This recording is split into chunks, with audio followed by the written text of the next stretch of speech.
Dan yang menarik Pak Japar, orang nggak tahu siapa sih yang mendirikan KTNA itu. Inisiator pendiri KTNA itu UNPAD, IPB, UGM, Unibro. Dan banyak orang nggak tahu, saya dapat data KTNA itu kapan berdirinya, siapa yang pertama kali hadir, justru di perpustakaan UGM, Pak.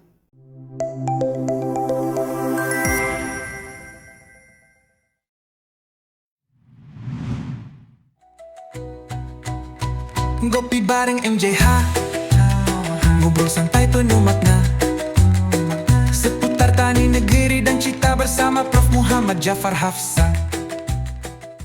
Bismillahirrahmanirrahim. Assalamualaikum warahmatullahi wabarakatuh. Sahabat-sahabat petani, nelayan, pengusaha pertanian, simpatisan daripada pertanian, ya, saya Muhammad Jafar Hafsa, yang biasa juga dikenal MJH. Nah, kali ini Fokus Yampi, ya, Yayasan Amal Masyarakat Pertanian Indonesia.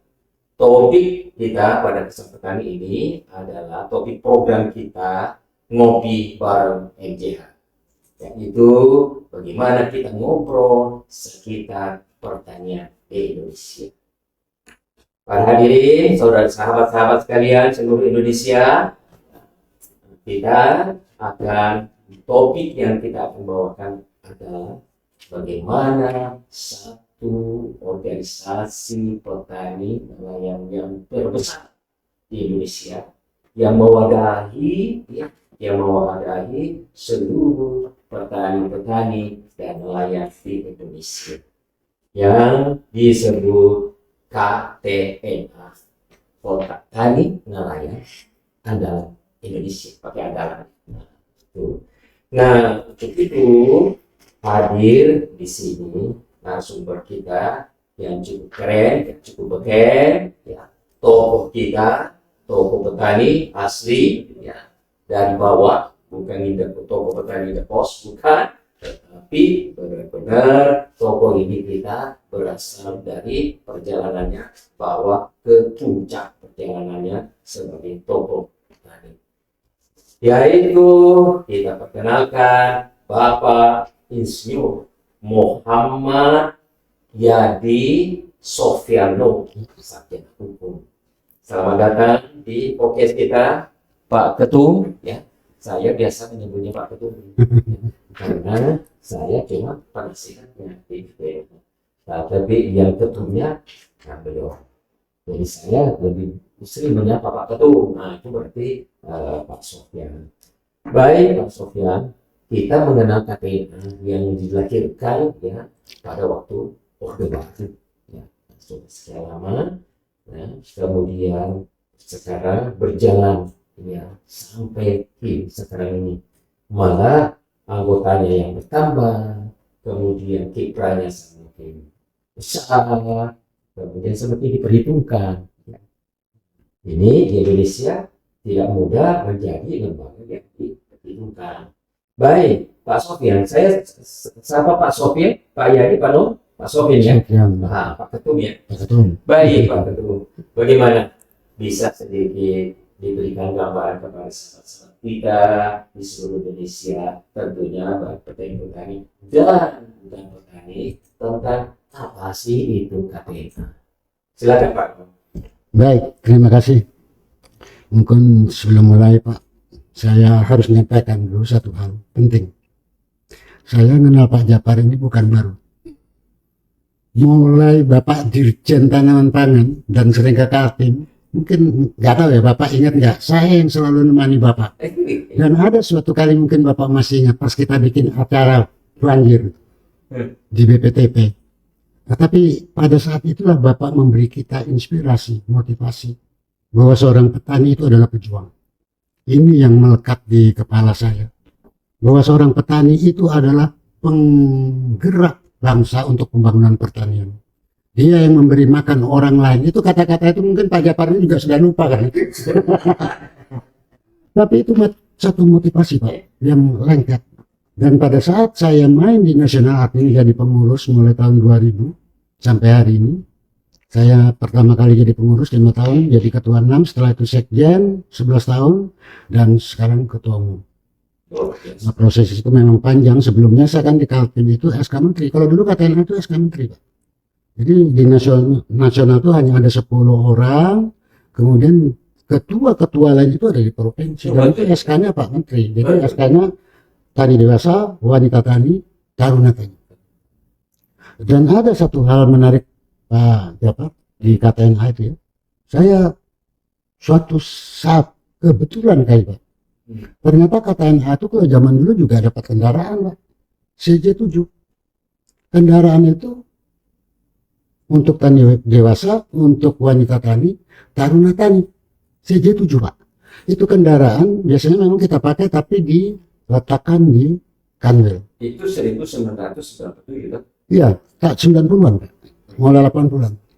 Kenapa saya tahu barang itu punyanya KTNH? Jadi berpikirnya positif. Di STNK-nya Pak. Kebetulan pada saat kendaraan itu di DUM saya yang dapat. DUM-nya waktu itu murah Pak, satu kendaraan 10, saya dapat 2 unit. Saya uruslah ke Jakarta, balik nama.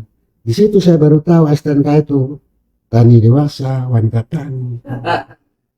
Saya cerita ini artinya perhatian pemerintah itu kepada organisasi kita. Iya. Artinya memang punya perhatian yang besar. Sehingga mungkin Pak Japar kalau kita cerita KTNH itu kan perjalanannya panjang, didirikan tanggal 23 September tahun 71 di Cihea.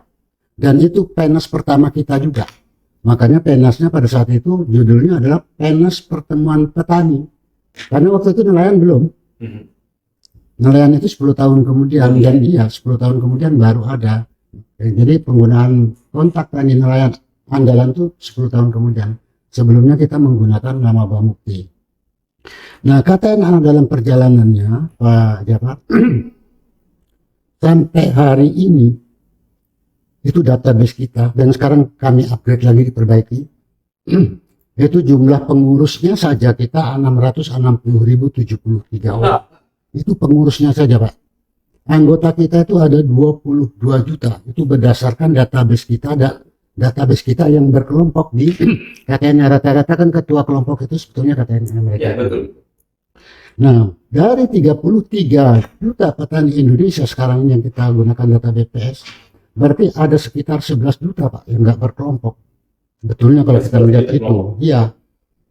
Nah, dari 22 itu yang di pertanian kita itu 20.500, yang 1,5 juta itu dari nelayan. Nelayan itu 3 juta. Ternyata yang berkelompok ber-KUB itu juga 1,5 juta saja. Itu data kita seperti itu. Ini yang sekarang kita upload. Yang darat ya. Ya, antara itu. Nah, dalam perjalanan KTNH itu kita sudah melaksanakan penas ada 17 kali.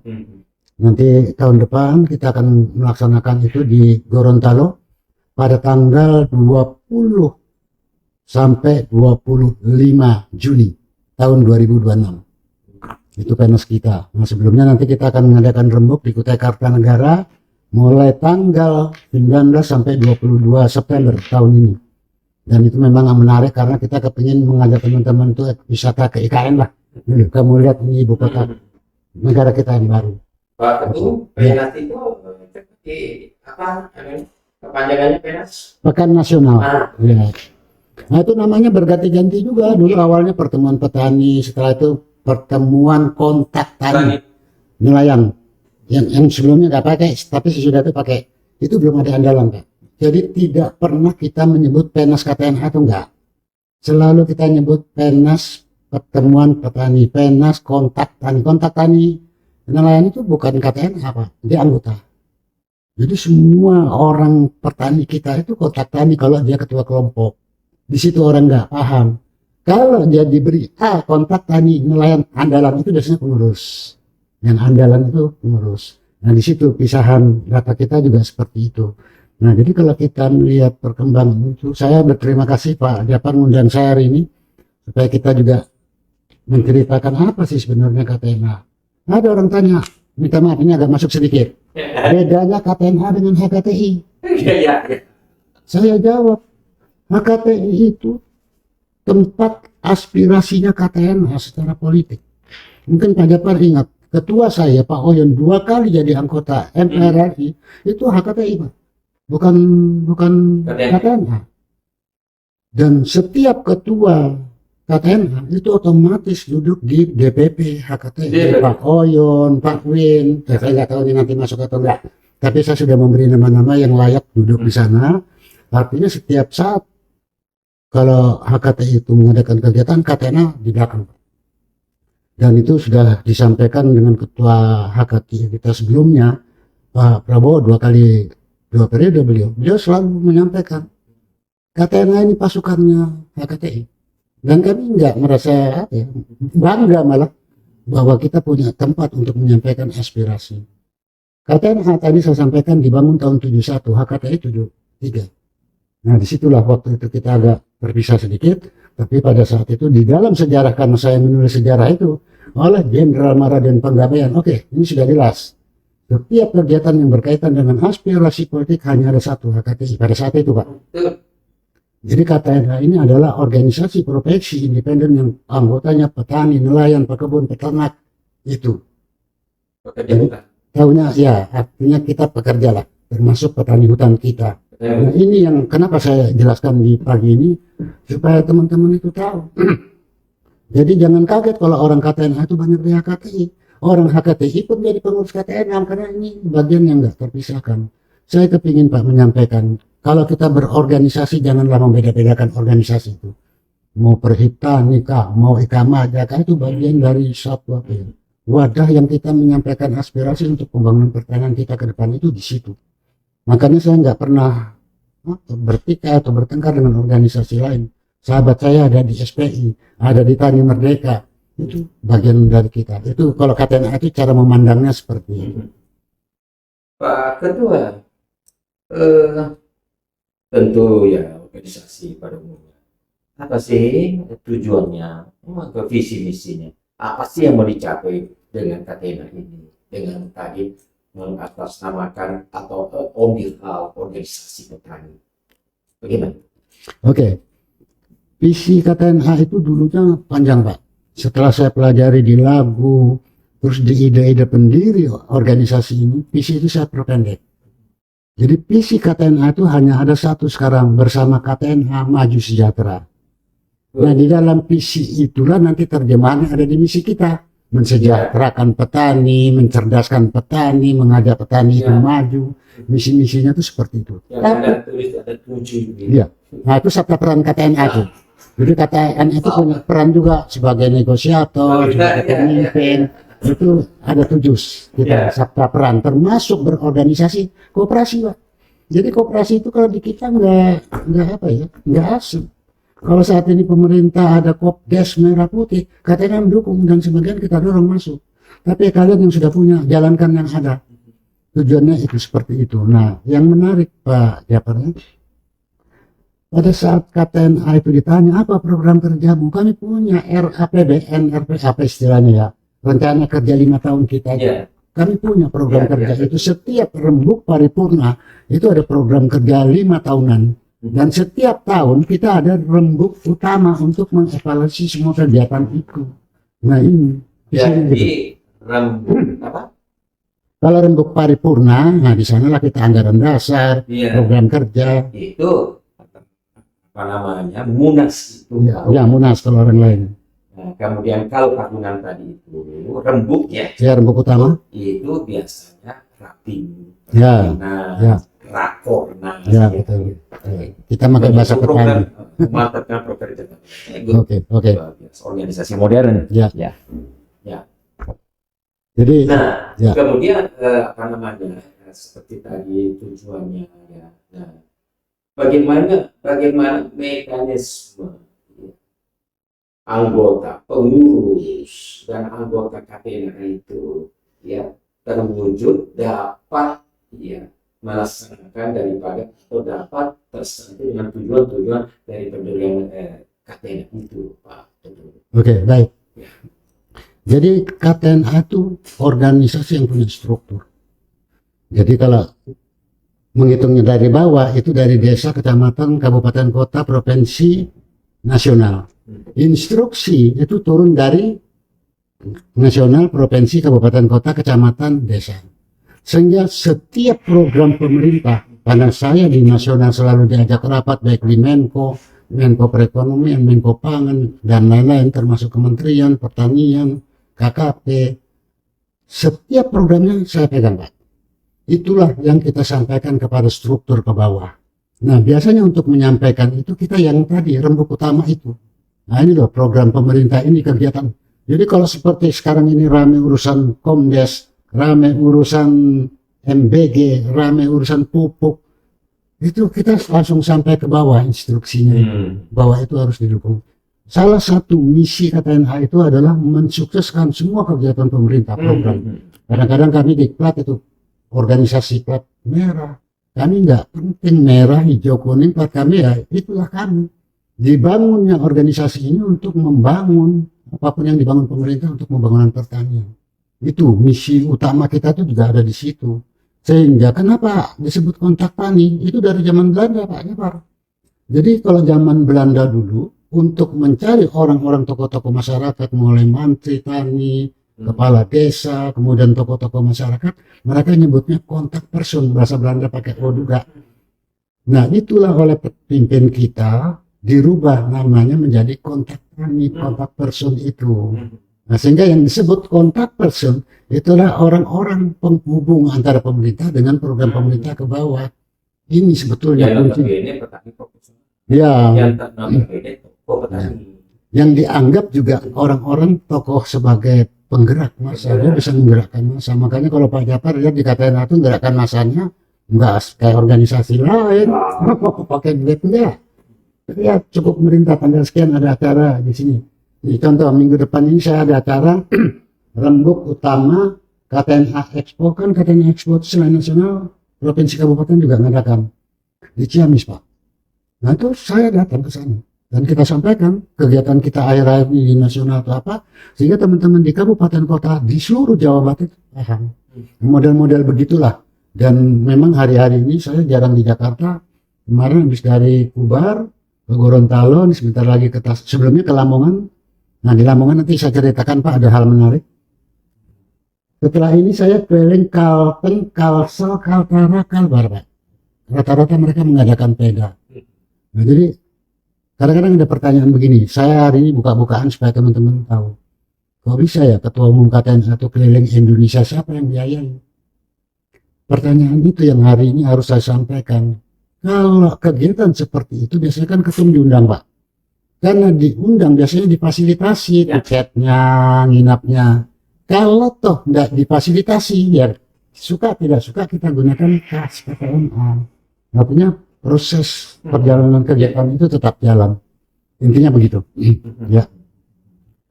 Tadi saya nyebut Lamongan Pak. Saya tanggal 11 bulan lalu di Lamongan itu dengan Kepala Badan Penyelenggara Produk Halal Pak Hasan Haikal. Oh ya, wow. Ya kepala badan Pak. Kepala Badan. Orang luar biasa itu beliau. Itu acara panen jagung. Rekayasa genetika Pak. Ya. Itu sampai tanggal 11 kemarin itu kan jadi masalah. Kita nggak pernah bisa nanam itu. Jadi saya kan selalu protes. Kita ini nanam benih-benih rekayasa genetika belum dapat izin. Sementara kita setiap hari makan tahu tempe, yang barangnya itu barang GMO. Nah kemarin itulah dideklarasikan oleh beliau secara terbuka. Mulai hari ini semua benih-benih rekayasa genetika atau MGO itu halal. Masalahnya hanya halal Pak. Yang jadi masalah terakhir kami itu halal. Dan itu saya dengan Pak Win berjuang mulai tahun 2000. Nah tanggal 11 bulan kemarin itu dideklarasikan semua produk itu halal. Dan kita jadi negara ke-30. Ada 29 negara sudah menggunakan barang itu. Nah, jadi Indonesia itu pemakai GMO yang ke-30 mulai tanggal 11 bulan Juni kemarin. Jadi sekarang bebas. Nah, apa barangnya? Contohnya di lapangan itu yang sudah pakai rekayasa genetika itu kalau Syngenta, saya sebut perusahaannya supaya lebih jelas nggak ditutupi, nggak ada sponsor. Itu ada Wiro Sableng 212 jagungnya dengan Sumo. Nah, Sumo itu description bilang kita tanam di lapangan itu bisa 11 Pak. ton. Artinya kalau 1 hektar saja bertambah HPP kita untuk jagung 5.500, artinya kalau bertambah 2 ton atau 1 ton saja itu bertambah 5.500.000. Kalau 2 ton berarti bertambah 11 juta. Ini hal kecil, Bapak kalikan itu dengan luas tanam kita, triliunan bertambah untuk pendapatan petani kita. Ini hal-hal kecil.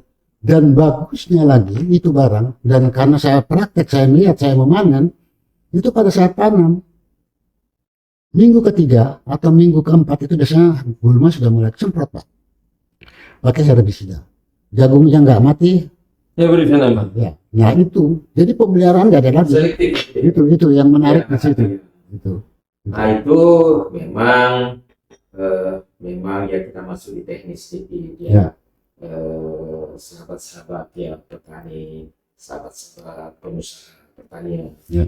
Jadi GMO itu tidak diperkenankan untuk diusahakan di Indonesia. Ya. Dengan justifikasi, dengan alasan bahwa itu rekayasa tersebut kita tidak bisa jamin Ya. bagaimana dia bisa bersinergi dengan komponen tubuh kita yang sudah terbiasa tidak ada GMO-nya. Nah, GMO-nya. Nah, itu Bapak sekalian, saudara-saudara pendengar, ini makanya juga dan ada unsur politisasinya, ya, unsur bagaimana perdagangan, bagaimana bisnis daripada bibit-bibit yang seperti ini. Sekalipun juga Pak Ketum tadi sudah sampaikan kalau kita sudah selalu menikmati daripada jagung-jagung atau kedelai impor kita itu GMO semua yang besar-besar itu. Nah, kalau kita bukan GMO itu yang kecil-kecil. Ya. Nah, itu. Nah, yang menjadi dulu Pak Ketum ya disampaikan kepada sahabat-sahabat kita dulu itu untuk saja tebu, bukan Ya. kapas. Kapas. Ya. Itu kan tidak dimakan. Kapas kan untuk kain, itu pun di demo. Ada memang NGO juga yang ditugaskan untuk demo karena ada kaitannya tadi dengan apa namanya. Ya. Nah, kemudian kaitannya, kemudian halal, tentunya sebenarnya jadi harus dipastikan memang bahwa di dalam banyaknya zona yang dikombinasikan di situ. Nah, tentunya dan bukan barang-barang terlarang haram yang diinjeksi masuk di situ akhirnya melahirkan itu. Oke. Baik. Tapi sebelum Pak, saya harus berterima kasih dengan Pak Japar. Saya tidak bicara bisnis dan politiknya, walaupun saya tahu itu kan urusan bisnis, Pak. Dan karena itu kita tertunda 25 tahun. Jadi saya melihat boleh tidak bolehnya saja. Unsur penyebabnya urusan bisnisnya ya itu saya nggak ikut itu. Tapi bagusnya sekarang itu dipegang oleh perusahaan-perusahaan besar juga, Pak. Ya, memang Itu. paten. Jadi untuk bagaimana kita menjadi the pure monopoly Ya. yang dilarang undang-undang anti monopoli, Ya. yaitu bagaimana yang kita mempunyai paten Ya. pada sesuatu itu menjadi monopoli karena siapa yang mengambil paten kita ya berarti melanggar. Atau Pak Japar nggak ngeliat Indonesia nggak boleh kali raja kedelai, raja jagung. Ya, Ya. Sekarang aja kita swasembada banyak yang iri, banyak yang ribut. ya. Gimana tuh, Pak? Kalau dari sisi itu saya melihat. Oh iya, ya, justru nanti kita dengungkan lagi, Ya. lebih dengungkan bagaimana kita bersuasembada. Ya. Nah, kemudian jagung, pengembangan ke jagung yang dimotori, ya yang disupport besar-besaran oleh KTN itu, waktu kita menanam jagung hibrida. Ya. Itu pada tahun 2000-an. Nah, pada tahun 2004 saya sebenarnya sudah memprogramkan hibrida itu sudah lebih besar lagi, dan itulah yang menaikkan produktivitas dari 1 ton per hektar menjadi 4, menjadi 5 ton dan seterusnya. Akhirnya kita sebenarnya pada hakikatnya sudah bersuasembada jagung beberapa. Ya Pak. Kemudian Pak Sofyan, hubungannya Bapak itu dengan organisasi profesi, organisasi kemasyarakatan yang bergerak di bidang pertanian dan yang ada kaitannya dari hulu ke hilir ya, dan kemudian itu hubungannya bagaimana KTNA hubungannya dengan lembaga-lembaga organisasi tersebut. Ya, tadi di awal sudah saya sampaikan. Jadi KTNA itu tidak pernah membanggakan dirinya bahwa dia organisasi besar, bahwa dialah pelaku utama di pembangunan pertanian. Semua organisasi tani yang ada di Indonesia, termasuk Yayasan YAMPI, itu bagian pergerakan pembangunan pertanian kita. Jadi kalau ditanyakan gimana hubungan dengan organisasi lain, saya dekat dengan para pemimpin mereka. Mau HKTI, mau SPI, Tani Merdeka, termasuk yang ada di dalam. Setiap PENAS kita memberi kesempatan kepada 35 organisasi profesi untuk tampil di PENAS. Kita buka, Pak. Nah, kemudian di Kementerian Pertanian sendiri kita punya IKAMAJA, P4TES, kemudian ada milenial kita. Sekarang ini ada lagi Forum Petani Muda. Itu bagian dari kita yang memang kita harus lebur di sana. Betul. Ya. Tampil itu maksud Bapak Ya. pada PENAS, tampilnya organisasi profesi di Ya. PENAS dalam bentuk apa dia tampil? Jadi kita beri kesempatan mereka untuk memperkenalkan diri apa program mereka supaya petani seluruh Indonesia ini Jadi tahu. ada presentasi, ada diskusi ilmiah, Ya. atau kemudian ada juga display. Ya, Nah, betul. Ya. Termasuk apa yang sudah mereka lakukan sehingga petani nelayan se-Indonesia ini, Pak. Oh, tahu. Pada level-level tinggi organisasi yang dari kampus-kampus juga kita bukakan pintu masuk. Termasuk kelas-kelas Perhappy, itu kan kelas-kelas tinggi, Pak, kalau di bahasa kami. Oh. Iya, karena apa ya? Organisasi itu kan banyak pemain dari kampus. justru saya pergi ke perguruan tinggi, taruhlah di Ya. Universitas Hasanuddin, itu organisasi yang namanya KTNA itu organisasi profesi andalan perguruan Ya. tinggi. Kami masuk, Pak. Betul. Jadi masuk. Nah, jadi saya masuk di UGM, masuk di Unhas, masuk di Unmul, memperkenalkan diri. Saya perkenalkan diri. Dan yang menarik, Pak Japar, orang nggak tahu siapa sih yang mendirikan KTNA itu. Inisiator pendiri KTNA itu UNPAD, IPB, UGM, Oke. Udibro. Dan banyak orang nggak tahu saya dapat data KTNA itu kapan berdirinya, siapa yang pertama kali hadir, justru di perpustakaannya UGM, Pak. Saya yang dapatkan, saya yang nemukan barang itu pada saat itu, dan itu adanya di perpustakaan UGM, dan itu barang sudah diopnim, jadi nggak ada lagi di rak. Jadi apa ya, Tuhan membantu saya membukakan celah ini loh. Makanya di awal-awal di organisasi kita berdirinya kan 12 September. Setelah saya dapatkan dokumen itu, nah itu dibacakan pada tanggal 23 September berdirinya organisasi itu. Jadi kalau dengan kampus, nah kita terakhir tahun lalu juga di Unmul kita presentasi. Dan sekarang juga banyak orang kampus-kampus jadi pengurus KTNA. Gitu. Makanya di level-level kampus, tenaga ahli pakar kita dari orang kampus. Nah mereka itulah yang memberi masukan kepada kita. Tapi memang ada yang saya harus garis bawahi, Pak Dewan. Menyambungkan petani dengan orang kampus ini ada apa ya? Ada satu celah yang harus dijadikan satu. Kita di petani nelayan itu selalu berpikir bahwa otaknya petani nelayan itu di mata, Pak. Dia tidak akan pernah mempercayai satu uji coba, satu tampilan tanaman bahwa akan berproduksi sekian kalau matanya nggak melihat. Itu ciri khas kami. Sementara inovasi kampus, kemarin malah rapat kita di Badan SDM. Kenapa inovasi kampus yang hebat-hebat Ya. itu Tidak sulit diaplikasikan? Hmm. Problemnya adalah, ya tadi, harus kami lihat dulu, kami percaya. Sehingga inovasi-inovasi itu agak sulit diterapkan. Saya pernah ke IPB, banyak Pak teman-teman, tapi nggak diterapkan ke lapangan. Termasuk uji coba tanaman, kalau jagung bisa sampai 14 ton. Kita percaya tapi belum lihat. Saya percaya tapi selama saya belum lihat, Belum hakul yakin, iya, hakulnya oke. kuncinya di mata. Bapak cobalah ke Jawa Timur, Sulawesi Selatan, petaninya itu kalau nggak ngelihat dia nggak Oh iya, percaya. dan petani makanya kan dia ada penyuluhan. Iya. Nah nanti kalau penyuluh agak spesifik Pak, kaitan dengan KTNA. Mentransfer bagaimana Hmm. teknologi itu menjadi inovasi. Ya, ya. Nah, juga itu yang dia tidak pahami Ya. perguruan tinggi, bahwa KTNA itu juga mempunyai penyuluh-penyuluh mandiri. Ya. Penyuluh mandiri. Ya. Nah, itu atas nama KTNA yang di penyuluh-penyuluh mandiri ini yang selalu perguruan tinggi sebenarnya mengadopsinya, bukan kita yang datang. Ya.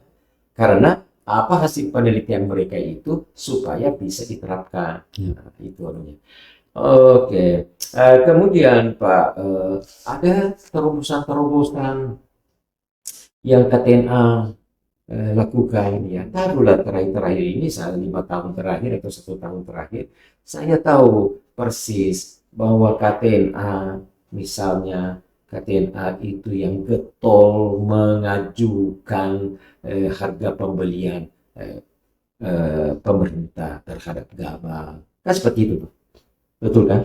Ya. Ya. Adakah bagaimana Bapak bisa mengulas terobosan-terobosan seperti itu, atau bagaimana intasnya hubungannya Anda dengan pemerintah, dan bagaimana Anda memperjuangkan petani-petani yang ke pemerintah? Oke. Kalau itu saya tidak nyebutnya terobosan, Pak. Jadi itu peran kami KTNA. Sehingga kalau Bapak perhatikan HPP 6.500 yang ada sekarang, itu peran KTNA paling besar. Betul. Sebetulnya saya ngajukan kepada Kepala Badan Pangan itu 7.000, Pak. Kita punya analisis usaha taninya itu, kalau normal 7.000 saja, atau sekarang diakui 6.500 HPP itu pendapatan petani kita, net profitnya itu hanya 13 juta.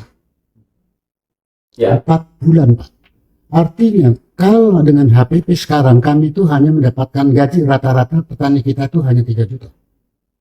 Kalau kami minta 7 itu 3,5 juta, mestinya itu sudah level bagus.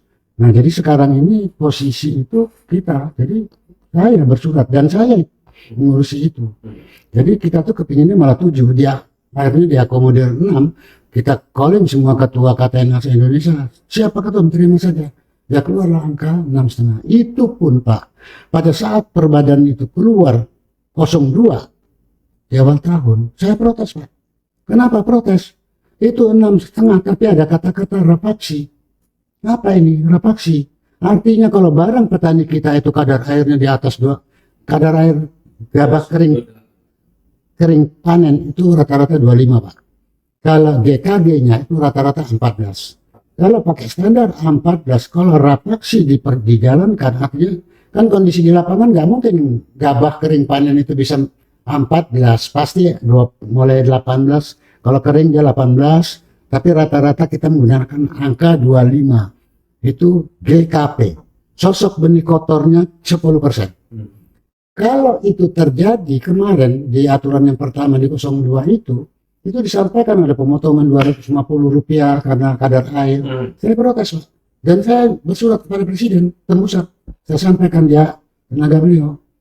Dijawab Pak langsung dan itu dirubah jadi 014 perbadannya itu. Tidak ada lagi istilah rapaksi. Apapun GKP petani terima harganya 6.500. Itu yang di padi.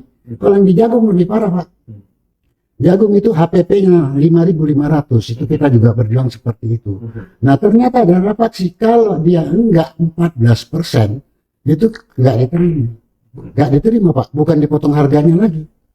Saya protes, kenapa? Saya bel teman-teman, bagusnya Gorontalo memberi data, Pak Ketum, kita punya 26.000 ton, hanya diterima Bulog 1.500, apa masalahnya? Kadar air 14, oh kita ini enggak punya dryer, kita enggak punya lantai jemur. Ini jadi perkara ini, itu di Komisi 4 DPR, Pak. Pada saat RBP saya sampaikan. Saya minta DPR jadi pengawas ini, urusan begini-begini. Saya minta langsung. Nah akhirnya, terakhir, kira-kira seminggu yang lalu, Pak Menko Pangan menyampaikan, sudah, jagung nggak ada lagi rapaksi, terima aja apa adanya. Ya betul Pak, kami ini nggak punya dryer, nggak punya lagi lantai jemur seperti zaman kita dulu. Hari ini, namanya petani Indonesia, padi, jagung, kedelai itu nggak punya lantai jemur sahas ada. Head dryer kita juga nggak minta, makanya saya bersurat kepada Menteri Pertanian, bantuan untuk Al-Sintan karena tahun ini sudah El Nino itu nggak terlalu berat lagi, masih banyak hujan. Saya minta yang di Al-Sintan untuk pompa itu dirubah jadi dryer di sentra-sentra produksi. Nah itu yang, nah kita mengambil peran. Kalau itu bukan terobosan lagi, saya berperan aktif. Itu harus dilindungi petani kita, termasuk pupuk juga Pak. Saya paling keras itu. Gitu. Saya mengistilahkan terobosan. Ya.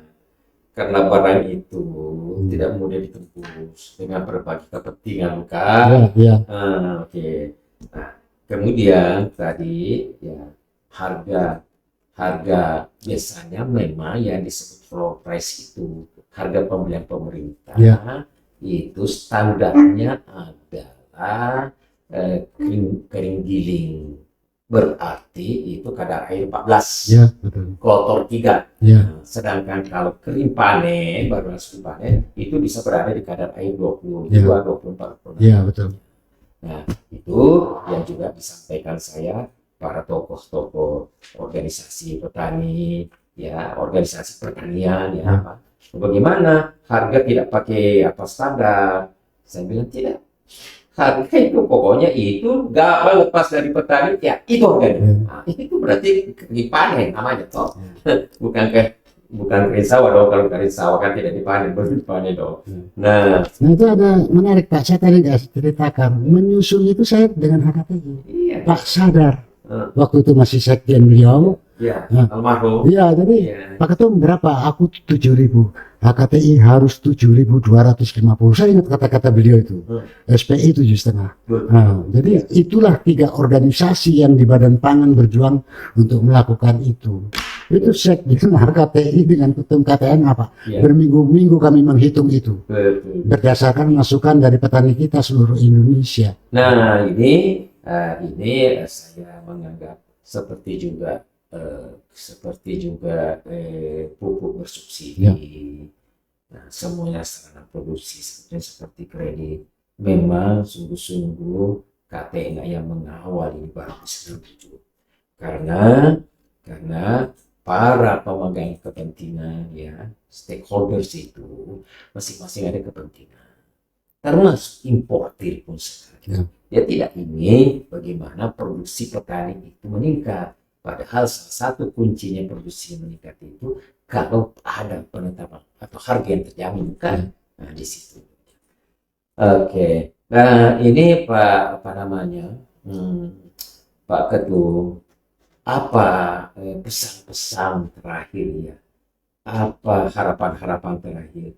Adakah pesan-pesan Bapak kepada pemerintah dan juga spesifik lagi pesan-pesan kepada KTNA dan atau pesan kepada kontak tani, pesan kepada kelompok tani, pesan kepada petani-petani? Bagaimana Pak Ketum? Oke, baik. Jadi untuk terutama di petani kita dari bawah lebih mudah, jangan pernah kehilangan semangat. Karena semangat itulah kita bisa bertahan. Jadi ini yang paling penting. Makanya setiap kita meneriakkan yel-yel, kita selalu menggunakan genggam tangan, tetap semangat. Ini yang paling penting di elemen bawah. Naik ke elemen ke atasnya, Bapak Ibu sekalian, teman-teman petani nelayan seluruh Indonesia, saya akan tetap berjuang ke pemerintah kita. Artinya saya balik, jangan sampai pemerintah tidak memberi semangat kepada petani. Karena itu kuncinya berkait. Kata semangat di tengah itulah rangkaian batin kita yang bisa menyatukan apa keinginan pemerintah dan petani kita tetap jalan sampai hari ini. Nah, yang menarik para sahabat podcast Jampi, para petani nelayan Indonesia, para pengurus KTNA, kita tidak akan pernah lelah untuk berjuang. Kita bersama organisasi lain, dengan yayasan kita juga Yampi ini, kita nggak putus. Artinya apapun yang bisa kita lakukan, itu akan tetap kita lakukan. Dan kita yang dikhawatirkan orang bahwa petani kita akan menurun, itu jangan pernah khawatir. Kita regenerasi petani itu tetap jalan. Hari ini kita punya sekolah-sekolah pertanian. Hari ini kita punya generasi milenial. Dan sebentar lagi akan muncul generasi Gen Z. Walaupun mereka ragu, tapi sudah mulai mempercayai bahwa kehidupan di pertanian itu sesuatu yang menarik. Satu hal yang orang nggak pernah paham dan tahu di pertanian itu. Bekerja di pertanian itu nggak perlu surat lamaran. Itu inisiatif kita, keyakinan kita bahwa di situ ada kehidupan. Itu yang saya lakukan setelah lulus kuliah. Saya nggak pernah jadi pegawai negeri, nggak pernah jadi pegawai swasta, berkebun. Hari ini kebun saya tinggal 2 hektar, Pak.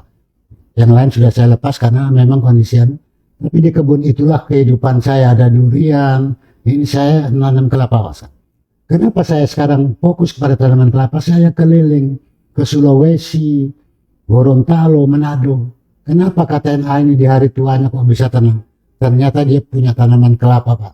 Kelapa itu setiap Sabtu rata-rata dipetik oleh pembeli. Pembeli yang metik, KTNA tua kita ini tinggal menerima duitnya aja setiap Sabtu.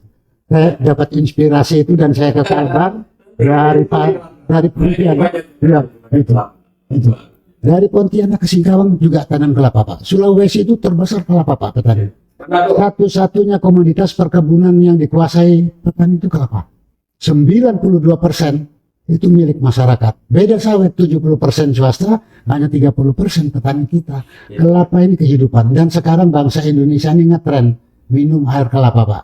Belum derivat lainnya. Saya kira itu yang paling penting, Bapak Ibu sekalian, para sahabat podcast Jampi. Dan kita dukung podcast ini bisa berkembang. Tolong di subscribe. Nah, jangan buang-buang waktu lagi dengarkan apapun yang disampaikan oleh para petani kita, para pemimpin kita, para penyuluh kita, karena itu bagian yang tidak terpisahkan dari perjuangan bangsa kita untuk pembangunan pertanian ke depan. Saya kira itu hal penting yang bisa saya sampaikan, dan sampai ketemu nanti kita di Rembuk Utama KTNA Expo bulan September di Kutai Kartanegara. Kalian bisa hadir ke sana sekalian melihat di IKN kita yang baru. Kemudian tahun depan kita akan berjumpa pada tanggal 20 sampai 25 Juni di Gorontalo. Provinsinya Gorontalo, kotanya Gorontalo, kabupatennya Gorontalo.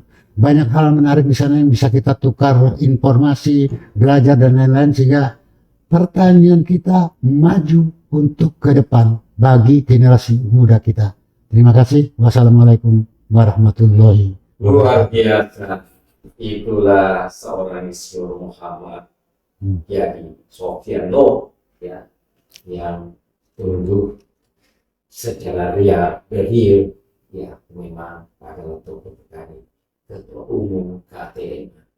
Ya, ada beberapa hal yang kita ingin pahami bersama atau yang kita bisa simpulkan bahwa KTNA itu adalah organisasinya petani, organisasinya kelompok tani, organisasinya kota tani, organisasinya petani-petani, petani kebun, petani sawah, petani pangan, petani peternak, kemudian petani nelayan, kemudian petani hutan. Semuanya itu masih pada petani yang terhimpun di dalam KT. Itu satu organisasi. Jadi alat perekat yang para petani, kemudian wadah perjuangan para petani, wadah eksistensi daripada petani. Oleh karena itu memang harus dipimpin orang yang bijak, orang yang arif seperti Pak Muhammad yang seperti itu. Pendengar sekalian, nanti kita akan lanjutkan beberapa lagi, beberapa baik judul dari KTNA ini, begitu pula komoditi-komoditi yang diusahakan oleh para KTNA. Dan juga nanti kita akan berbicara juga misalnya KTNA dengan kooperasi bagaimana, ya, kemudian KTNA bersama lembaga pendidikannya itu nanti pada kesempatan lain. Jadi Pak Sofian tadi mengemukakan siapa sih dan bagaimana, atau biasa istilahnya orang istilah mudanya apa binatangnya sih itu yang disebut KTNA. Sekarang bapak-bapak pemirsa, ibu-ibu pemirsa daripada petani dewasa, petani wanita, dan juga para petani pemuda tani atau taruna tani, atau sekarang juga fenomena duta milenial, itu semuanya lebih bisa memahami eksistensi daripada KTNA. Demikian saudara, sampai kita bertemu pada kesempatan lain. Assalamualaikum warahmatullahi wabarakatuh. Waalaikumsalam. Luar biasa.